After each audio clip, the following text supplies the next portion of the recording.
going to start by bringing in Yvonne Alston, who is going to start with talking about both safety and protection, which are in the same commitment, but are kind of two different things. And we're going to have to explore the whole thing. I've got Yvonne for the next 40 minutes, which I can't even tell you how awesome that is for me because I love speaking to her so much. Yvonne, welcome to Lovable Leader launch event, day 2. You're my kickoff event. Hi.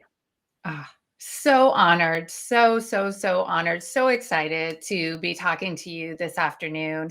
And hello to everyone who's tuning in.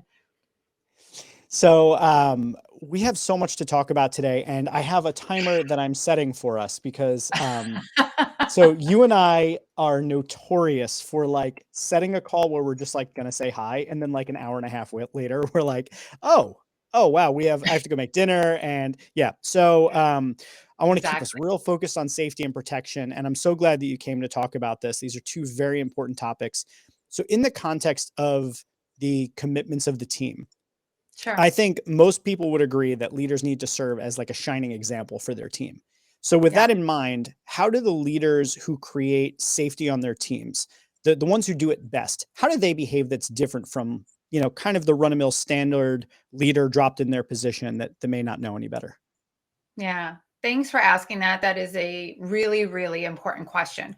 So, right off the rip, I would say not just being focused on the transactional aspects of the employee engagement, right, and their teams, not looking at folks as just what they do for the organization, what they do for the team, their capabilities, but really understanding who they are.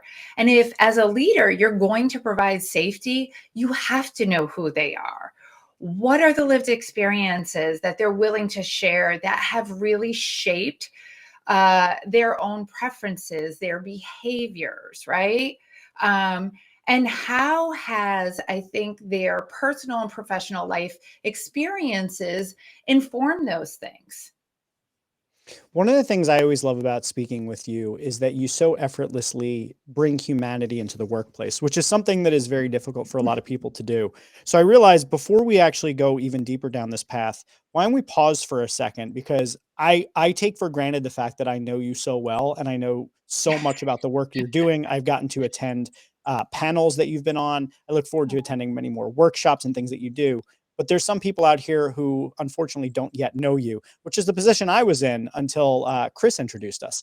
So would you do those people a favor and contextualize what you do, what you bring to the table here so that the discussion that we're about to have about safety and protection makes a little bit more sense? Sure, absolutely. So, hello, everyone. For those of you who don't know me, I'm Yvonne Alston. I am the Chief Culture Architect and CEO of Indelible Impressions Consulting. We are a diversity, equity, and inclusion strategy firm based out of Connecticut.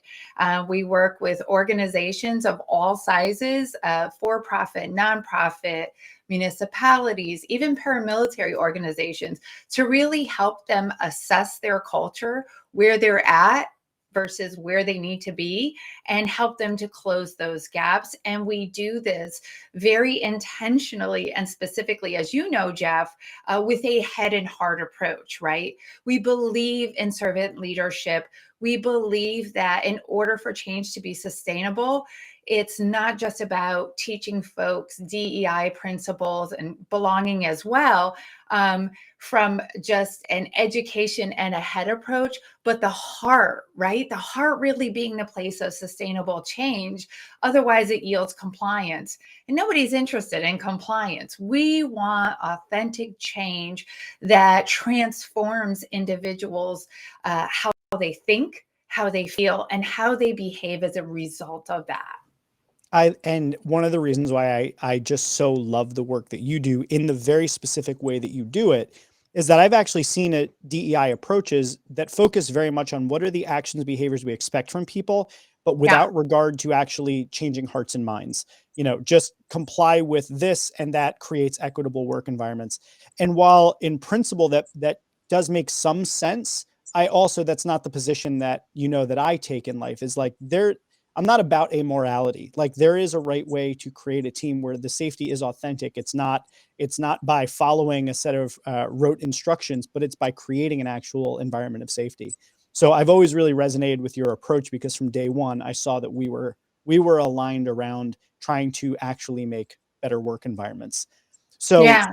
I do want to start out because I think it's helpful to contrast these things because, I write this section about the 8 commitments of the team. It could sound like, oh, that's a lot of work. Hmm. These are going to be uncomfortable conversations. God, it just sounds like so much and whatever. Well, let's start by making the case by addressing what the problem would look like. What does it look like? And you've seen these teams, and they Hmm. can go from extreme to just kind of things are a little uneasy. What does it Right. look like on a team where safety is not present, where there's not a Oh my commitment God. amongst all of the people on the team to create that circle of safety for the people on the team? Yeah. So I will say what I've seen being in this space, as well as what I've experienced myself, is the one thing that most of us loathe, right? It's the den of vipers, it's crabs in a barrel. It's often rife with competition and a lot of posturing. You constantly have to worry about these gotcha moments, right? You can't be caught as some folks say, of like slipping, right? You can't make a mistake because you're worried about how the team, right, is going to talk about you, or raise red flags about your performance. And that is not safety. That is harm. That is a lot of emotional labor, and that is an assault on one's capabilities within the workplace setting. What do you think I mean, I think we all, when you describe the pit of vipers, that Mhm. really was like a very resonant image for me in my mind. And I think most people listening uh, Yeah. have at least experienced something in their life, some environment where they felt like everyone was gunning for them, or they just didn't feel safe to Yeah. bring their full selves. Well, Right. what do you think the sort of net business effect of that is? Because I mean, we have to often present, DEI issues or psychological safety issues or play at work. All of these we have to present. What's the business case for? Because we're here to make money, right? Right. So, Yep. um, on the one hand, I think you and I can both agree to a certain extent. There's a human aspect of that where it's like, well, it doesn't matter. This is just the right thing to do. But if we have to make that case, well, why does it matter if we create safety? Safety. Why does it matter if the team is Yeah. actually committed to safety for one another? Right.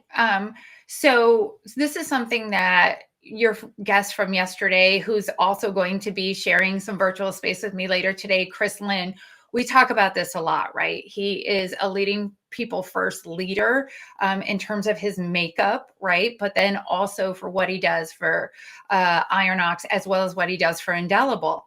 And what we often talk about to clients is this human and business case, right? There's both, and they need to be contemplated simultaneously. So it's, yes, from the business performance perspective, when you have teams where there is true safety, right, on the team, there's emotional safety, there's physical safety, people can perform at their best, right, in very honest and authentic ways.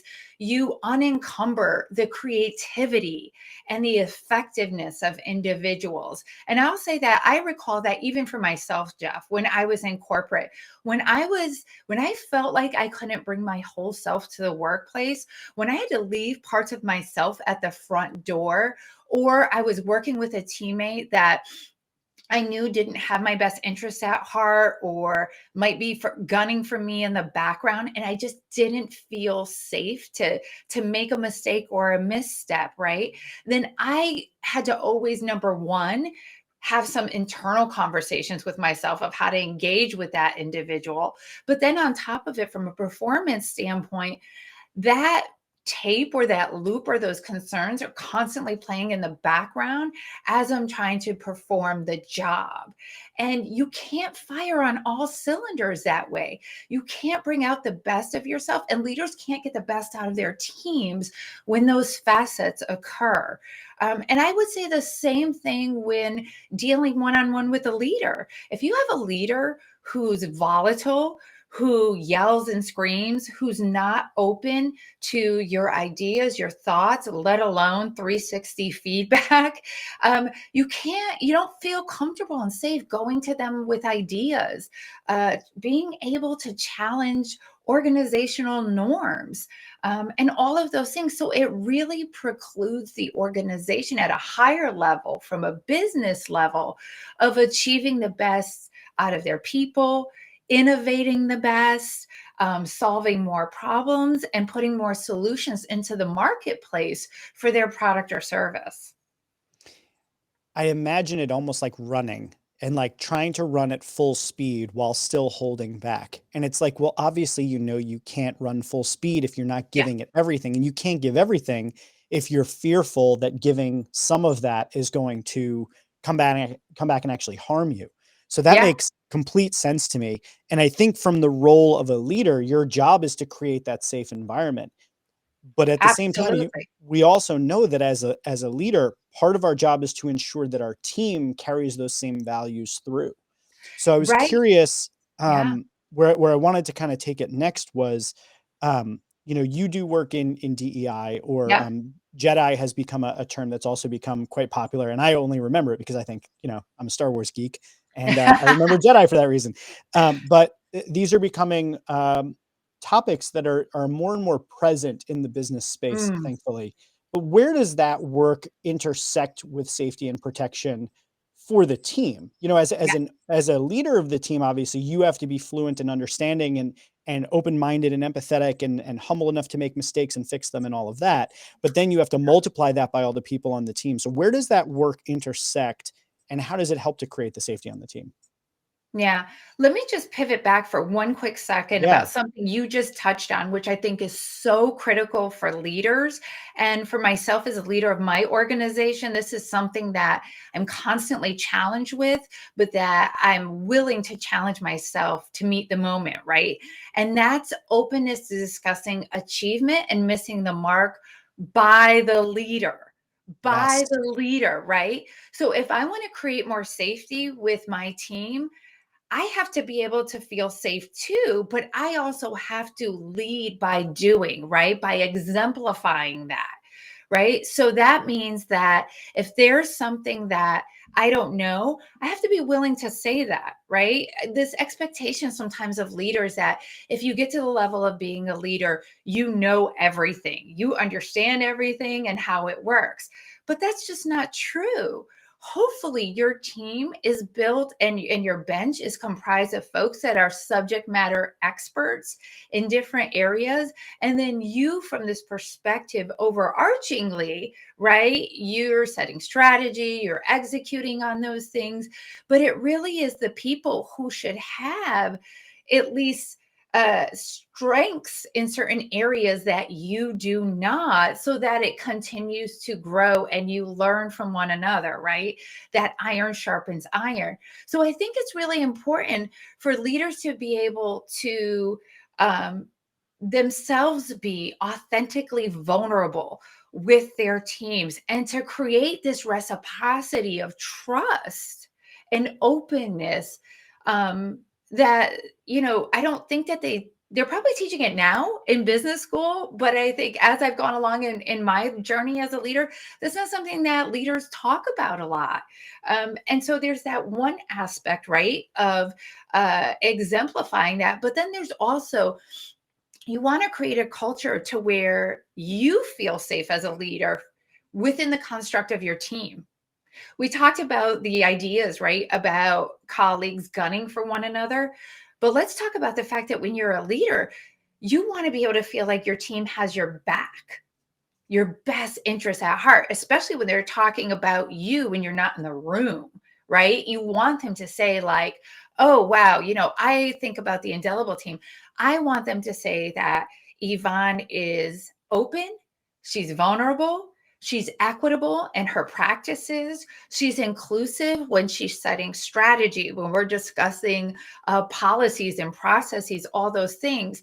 And in the course of that and developing those really strong relationships with the team, guess what? I have no qualms about them having my back when it comes to executing the vision, when it comes to them walking out principles of indelible impressions with clients. And I never have to worry about what they're saying about me or indelible when I'm not in the room. I love it. And I'm so glad you doubled back, because we're going to actually push the question about Jedi and DEI out for a second. I got a Sure. really good comment from our mutual friend Chris, who asked, Yeah. Jeff, are they teaching safety in business schools? And I can tell you, when I got my MBA from Drexel, I do not remember a single discussion, one, about being vulnerable enough to admit when you are wrong as a leader. I don't even Yep. remember conversations really about leadership. It was more about like how to run a business, this, that, and the other thing. And in addition to that, um, the scariness of that idea Yeah. is part and parcel the fact that we're not talking about it in business schools, and part and parcel because, again, there is this culture that as the leader, you're supposed to know everything.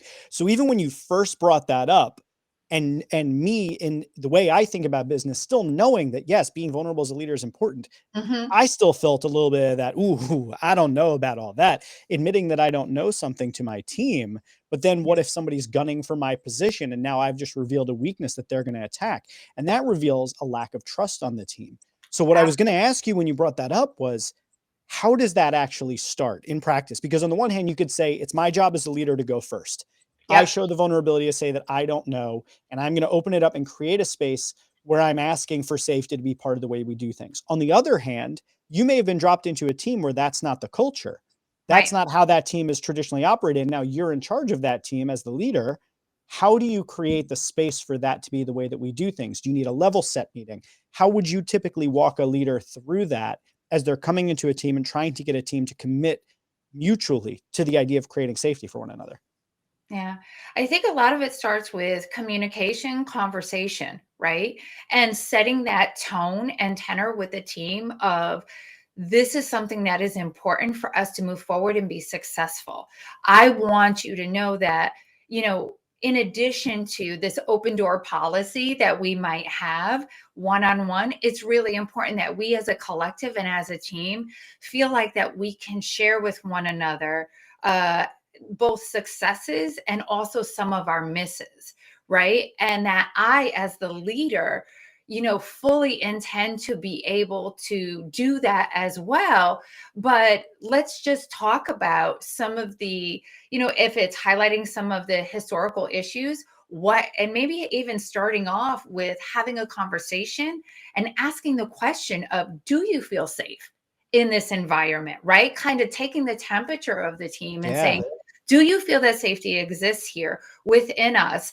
And seeing what people say and saying, we want to create that. If it doesn't exist, how can we create that? And the beauty of that is getting in a room and solutioning together within itself starts to create the opportunity for courage and safety. But you've got to take that first step forward, and you have to be vulnerable and you have to be a little bit brave, knowing that, hey, there's a chance I might get a little bit burned on the backside of this thing, but we all have to start somewhere.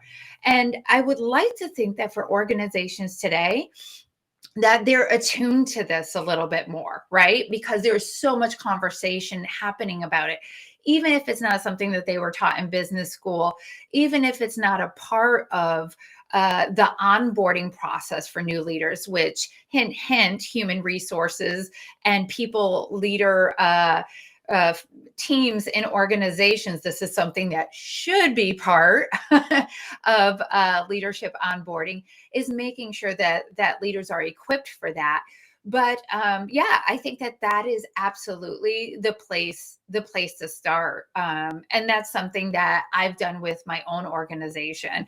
And I can even tell you, Chris Lynn is a great example of this, because Chris has skills in other areas, and I know we're going to touch on this tonight, like around collaboration and all of that. But it's amazing to me, and it's so fulfilling to me as well when I can go to Chris and I'm like, hey, So what do you think about this? Like, yes, I understand that I'm in this space and I'm the leader of this organization, but I'm not 100% sure that if we go about this way, we're going to get the outcomes that I want, or that we want collectively as an organization. So what do you think? And I need you to be really honest about it. If that's like a crappy idea, I need you to tell me that's a crappy idea. Don't do that. And we need to be able to talk about it. So I think it's sticking your toe in the water and testing it a little bit, and then building on that more and more. But it doesn't come without risk. And that's the thing with being a leader. You have to risk some things with your team, as well as you're innovating for solutions and so forth. It's all about risk, taking calculated risks, but also putting yourself out there. And I think that teams respect that. I think for the most part, unless you've got some outlier, and again, you're walking into a den of vipers and crabs in a barrel, you're going to have some people sitting back going, "Oh wow, that's amazing!" Like, "Oh wow, like Yvonne just divulged that she's really technically challenged in this way or this facet, and we're at a tech company." Like, ooh. But you know what I mean? It creates that open door of sharing. And the more that we do that, the more that we have those brave conversations, you will find that you will learn so much more about one another.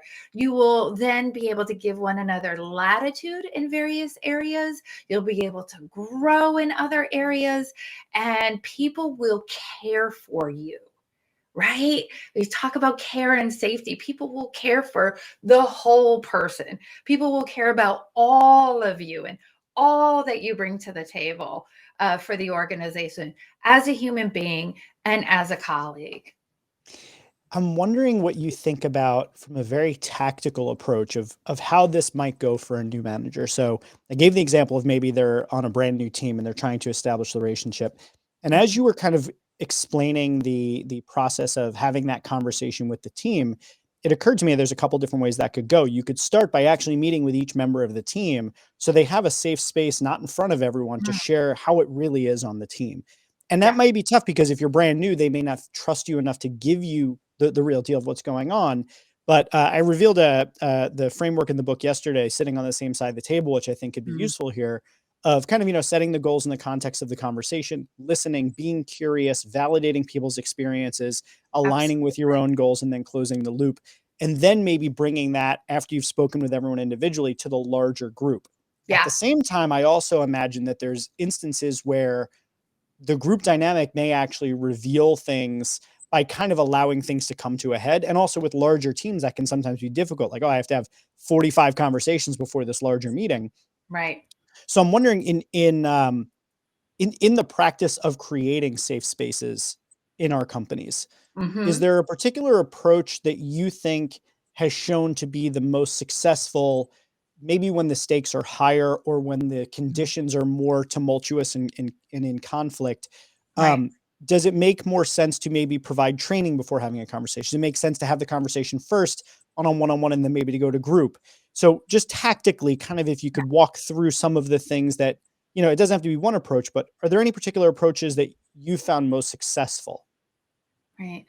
I would say, it's similar to the approach of when indelible impressions, those culture assessments, right? So we take that approach from a data standpoint. So I would probably, go into a new organization and wanting to get some background, if possible, from the previous leader, but definitely from human resources or people leader advocates within the organization, as well as even some of the partners, the internal partners of the organization, to figure out what their experience has been with working and collaborating with that team and where they might see some of the challenges. Then moving into that one on one conversation space, if possible. If not, kind of sitting back and being an observer for a while, right? Whether that's sitting in on team discussions, if that's, hey, can I be in the room? And that can be a little bit uncomfortable, but being in the room as team members are meeting with cross-functional teams, right? To see how that engagement is going and what's going on. And then maybe bringing that forward in that group team, dynamic, and having those important discussions. But I think that intersection there is also the opportunity for training. Once you know and you've seen what's going on and what some of the challenges are, bringing learning and design folks into the picture, into the discussion, to be able to say, hey, we could use this together collectively. Even if it's a strength for you as a leader, I think there's something very powerful about being in the room as the rest of the team is learning, to open up the opportunity for conversation again and more transparency. And so being a part of that, and then maybe figuring out, who are your I almost want to say, in a way, your allies, right? Within the team dynamics, those who you are seeing that are perhaps emerging leaders within the team construct, those who are able to see big picture, those who are able to positively, within team discussions, able to shift conversations back on track, people who are have the ability to kind of, quell some of, arguments or any of those tension points that exist within the teams, and partner with those folks to continue to bring more opportunity to the team for safety, for transparency, for courageous conversations. So I want to then go back to the DEI Jedi conversation, because Yes. I think there's a good point to bring it back in, which is, a lot of what creates tension inside of a group can be in-group, out-group mentality. It can be unconscious biases. And it's really, you recommended a book to me recently called The Leader's Guide to Unconscious Bias by Pamela Fuller. Yep. And I just read that. And it was one of the things I really appreciated about it was how thoroughly it broke down the unconscious part of the bias. Because even when you hear it, you might think, oh, well, you're a bad person for your unconscious bias, where Right. it's like, oh no, this is just, literally everybody has them. So being Yes. aware of them is part and parcel of it. But that can create tension on a team. And oftentimes it's conflict that maybe people are unaware of. So where does the DEI work fit in with the ability to create a team where safety and protection is part and parcel of how business is done on a regular basis? Like, where does that come in and why is it important? Yeah, I would say that when a leader, and using your example a few moments ago about, a new leader coming into a team, right? Understanding what are the dimensions of diversity that exist within that specific team, whether that's from a racial and ethnic lens, diversity among gender, sexual orientation, all of those different facets, whether or not there are different learning abilities that exist within the team, and disabilities, whether those are seen or unseen, right? So trying to get your arms around that. And then I think also trying to understand, has there been a history of things like microaggressions, othering? Have people been subject to, maybe from the previous leader, micromanagement that has really created distrust and schism historically between the leader and the rest of the team? So that's where that DEI and Jedi lens comes in, to say, okay, what has been the history, and then how do we move forward from that? And so part of that, just thinking about the D, right, the diversity element first, is there room for diversity of perspectives in how we're approaching problems, right? The pitfalls of one path versus another. Do people have the ability to share their professional and personal experiences to then help with risk mitigation or fleshing out proof of concept, right? All of those other things. And now we're like touching a little bit on the business case aspects, right? Both the human and the business case coming together. And then solutioning, right? What are the full range of outcomes of a particular pathway versus another? And maybe even offering other outcomes that the leader didn't anticipate.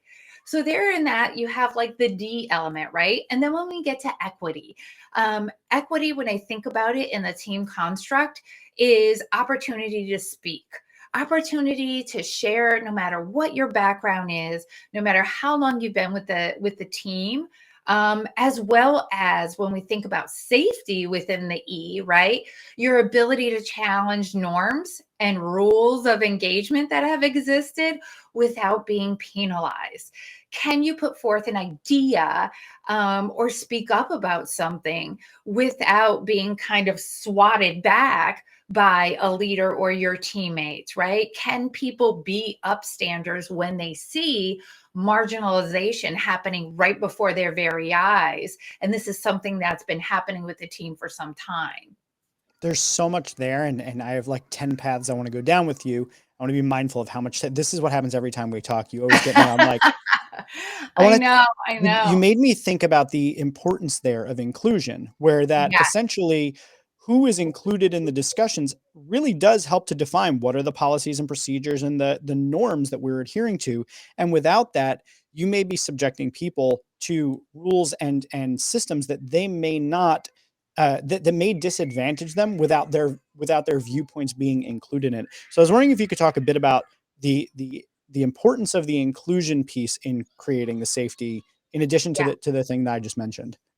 And as a leader, it's your job to design opportunities for various voices at the table. I remember having a discussion with someone and they had noted like for a leader to literally like look at meetings on your calendar and take a moment rather than just going to the meeting, take a moment to actually look at who's supposed to be in the room and who's not, and make sure that you have that you set those opportunities for other folks to add their voices to whatever the topic is. And as a leader, that's your responsibility, is making sure that their voice is heard, and tapping people on the shoulder and saying, hey, we're getting ready to meet to discuss XYZ. I don't know if you have anything to add, but you're welcome to join. Right.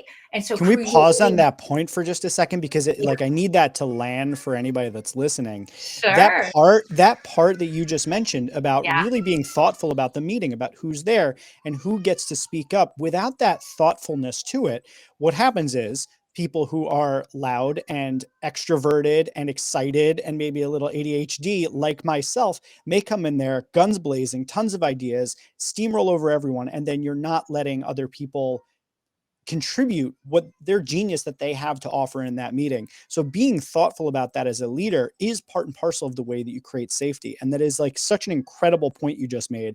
I just want to make sure that I called it out, Yeah. kind of like recast it, like reset it as best as I could, and then Yeah. kind of from there. Yeah. So sorry to Yeah. interrupt. I just want to make sure I No, pinned no. that. I think that it's great, and you're right, and, like, all of that intentionality needs to go along with the eye of inclusion, right? Those 2 words need to be, just joined at the hip, and that is the leader's role, right? So tapping those hooks, but also what happens when you get in the meeting and you just hit on who's talking the loudest and then who kind of sits back because they're not used to being heard, and how do you create those moments where they can.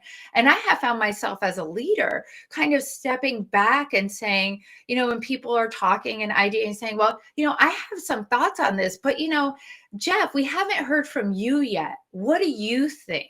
What do you think about this approach? Do you have a different lens on this, or is there anything in your background or experience that can add value to this conversation and maybe contemplate a different approach? So it is this notion of like almost, handing someone else the mic, passing even your own self up to hand the mic to someone else who doesn't always get the opportunity to speak. And we see this being really critical, I would say, in organizations and in teams where there's been a history of genderism going on, right? When you got a room full of men and, maybe there's only one other female on the team and she often does not get the opportunity to speak because the men are in there and they're just talking it all up. And before you know it, and I can speak to this because I've been in that position, I walk out like they weren't even interested in my perspective. They didn't even ask. Nobody passed me the mic. We've got to get really unselfish with that, right? If you want to create safety and protection within teams, we have to be willing not only to be vulnerable, but to be more selfless in our day-to-day interactions with one another.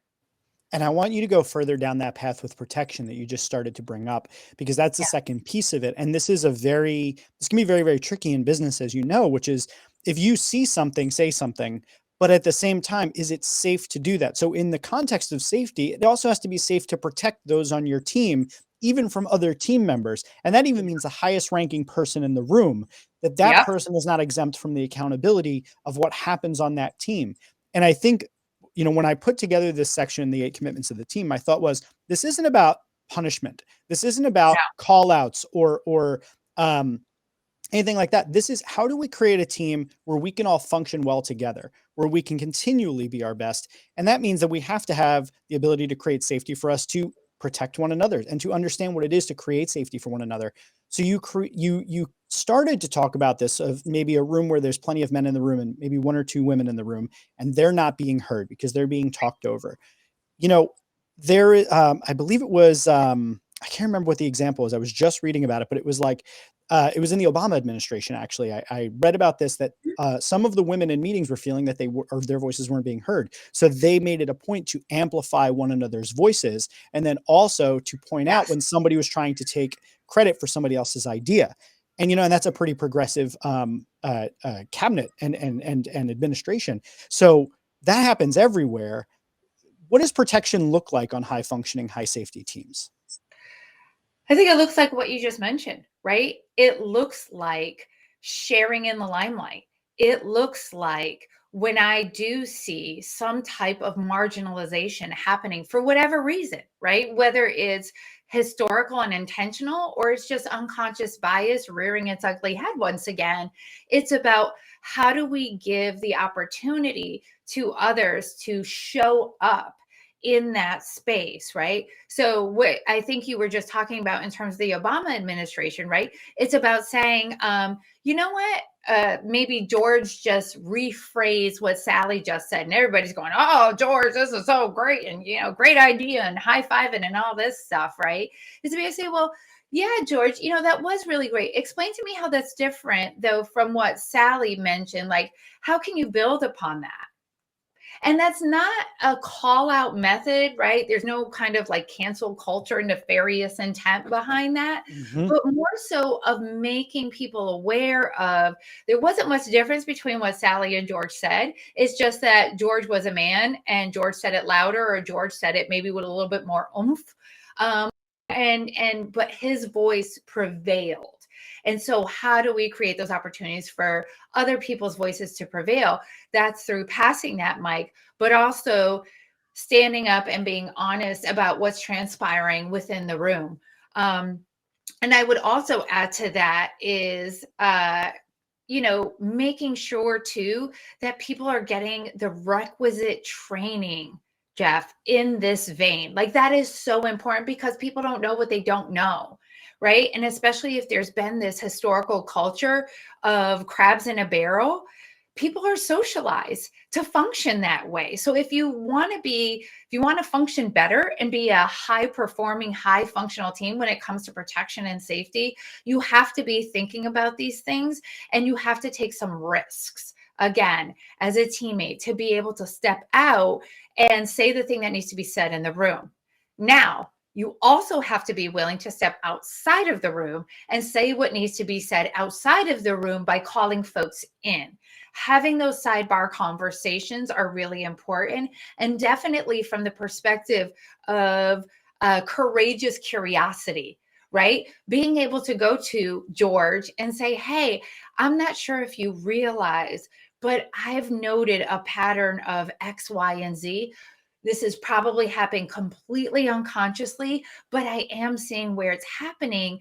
Are you aware of how that might make Sally and Yvonne feel when this happens?" And then oftentimes I have at least found where people have been like, "Oh my God, I am so sorry. I didn't even know I was doing that. And they can start to become much more mindful. And then that brings about that other I plus inclusion that we talked about, the intentionality. And so people kind of start to then, I guess you could say, police themselves a little bit more and start to grow in their inclusion and equitable practices amongst the team. And that's what's going to continue to bolster the protection and the safety elements of the team. And I love the focus on bringing awareness to it. I was recently attending, I was on one of several speakers at an event, and the speaker who came right after me is a good friend of mine named Tony Chapman. And he gave a Mm, really interesting example of unconscious bias. He said in the Major League Baseball, they basically did a study and they found that essentially umpires typically called more strikes, like a better percentage of close call strikes and balls for pitchers of the same race and ethnicity as them. And that basically what they found mm, is that they actually didn't even have to institute any rule changes or anything to wind up addressing the problem. They simply acknowledged it and brought awareness to it, and it almost erased the problem overnight. So I'm not saying that awareness is the only step. It obviously isn't, but I yeah, do appreciate that is one very, very critical element to starting the conversation and opening the yes. door for it. Another thing that you pointed out that I thought was really it reminded me of something that I've started to try doing more Mm, often in my conversations, which is if I'm in a room full of people and someone makes a point, I do my best to say, and as Yvonne just said over there before, X, Y, and Z, mm, this and that, and the other thing. What does everyone think about that? And how can we build on that idea? So it's really important as the leader, I think, to not necessarily be the one always giving the solutions, but the one who's facilitating the conversation and amplifying the voices in the room and paying special attention to make sure that you're being inclusive of all the people on your team so that you don't wind up losing someone to feeling like they're not part of that conversation. So I do want to put a quick pin in this because our time is actually up, oh, and I we're gonna love have to just like jump off and do our it's standard Jeff Yvonne thing. But I do want to ask you the final question. I've been asking all of my yeah, guests. I asked them on day one, and I'd like to ask you about this. But sure. when I say the term lovable leader, for Mm, me, that the minute I came up with the title of the book, it just resonated with me. I felt like people are going to get what I mean by that. When I yeah. say lovable leader, who from your past or present comes to mind for you, and why would you pick them? Oh my gosh. Okay. So, Chrislin for sure, right? Yep. Because and not just because he's my friend and we're on this journey together for indelible, but also because he understands the people first perspective and we share in that, right? We are very focused on the people over profits, right? And seeing people for who they are as being valued as individuals, right? That they have inherent value just because they exist. And then it's all of their capabilities, et cetera, and all the things that make them fabulous. So, and Chris, he does it from such an authentic place.